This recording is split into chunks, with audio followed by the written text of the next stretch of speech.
नमस्कार मित्रों, स्वागत है आपका हमारे YouTube चैनल में। मैं पिंकेश यादव। मित्रों, यूपी पुलिस के पेपर का कल से शुभारंभ हो रहा है। 23 तारीख से आपके पेपर प्रारंभ हो रहे हैं और 23 को 10 से 12 के बीच में आपका एग्जाम है। तो आप बिल्कुल एग्जाम के लिए आप सभी को ढेर सारी शुभकामनाएं। आप अच्छे से अपना पेपर दीजिए और जो भी मित्र जिनका अंतिम समय में पेपर गया है, जैसे 30-31 में जिन मित्रों का गया है, वो मित्र किसी भी प्रकार से निराश न हो। वो मित्र जो ये पेपर होते चले, इनका साथ ही साथ विश्लेषण देखते चले। आप साथ साथ विश्लेषण देखोगे, इस विश्लेषण से आपको जो अगले पेपर हैं उनमें मदद मिलेगी। मैं एक बात और स्पष्ट यहाँ पर करूंगा बिल्कुल कि नॉर्मलाइजेशन का जो सिस्टम है, नॉर्मलाइजेशन के सिस्टम आज तक किसी को समझ में नहीं आया है। तो 30-31 वाले इस निराशा में न रहें कि नहीं अब हमें नॉर्मलाइजेशन नहीं मिलेगा। आप सही से तैयारी पर फोकस करिए और लगभग जनरल में 110% सही करने की कोशिश करें। हालांकि कट ऑफ एक दो नंबर आपकी नीचे जा सकती है या ऊपर जा सकती है, ऐसा एकदम कोई वो नहीं है, लेकिन आप 110% एकदम सही से करें। और पेपर आपको अटेम्प्ट कैसे करना है इसकी जानकारी मैं आप लोगों को बहुत संक्षिप्त में देना चाहूंगा वीडियो के माध्यम से। जिस प्रकार से जैसे मेरा ये पेपर है, ये पेपर विशेषकर मेरा उत्तर प्रदेश पीसीएस का है, प्री का। इसमें माना कि मैंने 150 प्रश्न है, तो 150 प्रश्न में से पहले मैं टारगेट बना के चलूंगा कि मुझको 100 प्रश्न एकदम सही करने हैं। पेपर मेरे पास है, पेपर मैंने इस प्रकार से खोला और पेपर जब मैंने देखा इसमें, तो लगभग मैंने 100 प्रश्न इसमें मुझे आ रहे हैं पूरे। 50 प्रश्न इसमें ऐसे हैं कि 50 प्रश्नों पर मैं संदेह में हूं और 100 प्रश्न सही करने के पश्चात जो शेष प्रश्न आपके संदेह में है, उनमें आप दो दो ऑप्शन कैंसिल करके और आगे रिस्क लें और अटेम्प्ट करने की कोशिश करें। 130 के लगभग आपको प्रश्न अटेम्प्ट करने हैं। 130 आप अटेम्प्ट अगर करोगे तो आपके पूरे पूरे चांस रहेंगे और फिर आपकी क्षमता है आप आगे कितना तक ले जा सकते हो। लेकिन 130 से कम अटेम्प्ट किसी भी प्रकार से न करें। उतने से आपका अटेम्प्ट ज्यादा ही रहना चाहिए और 4 प्रश्नों पर आपका एक सही प्रश्न कट जाएगा, इतनी नकारात्मकता है इसमें। तो मुझे लगता है कोई ज्यादा नकारात्मकता नहीं है। यदि आपको रिस्क लेनी हो तो बिल्कुल रिस्क लीजिए अच्छी तरीके से। एक और जैसे जब आप जीएस और हिंदी करोगे, तो जीएस और हिंदी में ज्यादा से ज्यादा आपको 20 मिनट का समय लेना है। 20 मिनट के समय में आपको जीएस और हिंदी का पोर्शन सॉल्व करना है। मैथमेटिक्स में 19 प्रश्न आएंगे, 19 में से लगभग 4-5 प्रश्न आपको ऐसे बड़ी बड़ी लैंग्वेज के मिलेंगे। उन बड़ी बड़ी लैंग्वेज के प्रश्नों को छोड़ना है। मैंने बिल्कुल एकदम छोड़ दिए, क्योंकि मुझे पता है कि जितना समय मैं यहाँ नष्ट करूंगा उतने समय में रीजनिंग का एक सिंपल सा प्रश्न मेरे हाथ से निकल जाएगा। तो मुझे लगता है उस तरफ हम ज्यादा जाना चाहिए, क्योंकि हमें सिलेक्शन लेना है, न कि मैथ में एक विशिष्ट प्रकार का हमें ईगो हर्ट हो जाएगा अगर एक दो प्रश्न छूट जाएगा तो। ठीक है। और रीजनिंग को अच्छे से डील करने की कोशिश करें, क्योंकि रीजनिंग के सबसे ज्यादा आपके सवाल आने वाले हैं और रीजनिंग इतनी डिफिकल्ट नहीं आने वाली। और कैलेंडर और घड़ी से मुश्किल से आपको एक दो प्रश्न देखने को मिलेगा। तो अगर वो सही हो जाए या न सही हो जाए उसका इतना फर्क नहीं पड़ता। हालांकि मैंने वो जो कैलेंडर का मेरे में प्रश्न आया था, मैंने वो प्रश्न सॉल्व नहीं किया था। तो इस प्रकार से आप पेपर को लेके चलें। शुरुआत में जब आप जीएस खोलेंगे तो ऐसा हो सकता है कि जीएस में लगभग शुरुआत के 5 प्रश्न आपके बिगड़ रहे हो, तो घबराने की कोई आवश्यकता नहीं है। और जीएस में अगर आप 25 भी स्कोर सही करते हैं तो मुझे लगता है बहुत अच्छा स्कोर है। मैं शुरुआती रूप से यूपीपीसीएस का छात्र था, तो मेरे बहुत अच्छे सही थे जीएस में।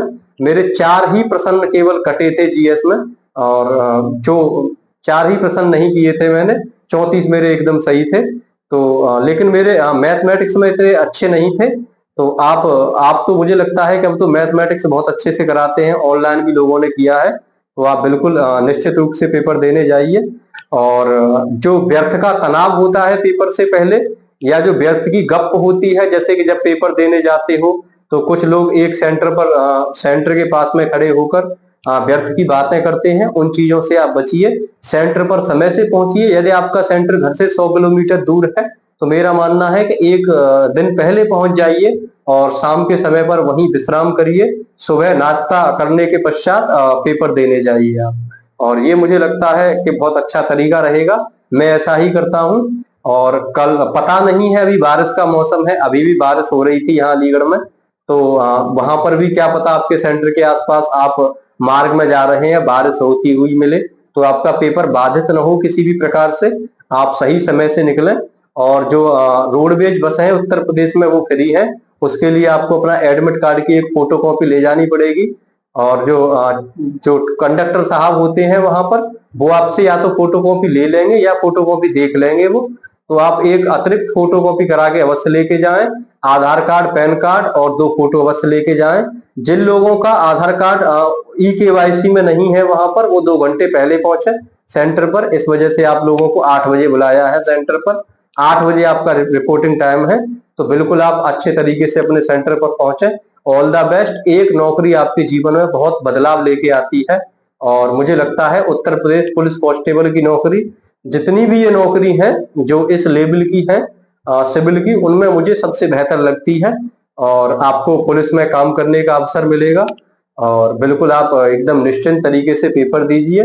100 से 105 तक मुझे लगता है कि आपका 105 अगर प्रश्न सही करते हो तो निश्चित रूप से आपका सिलेक्शन हो जाएगा।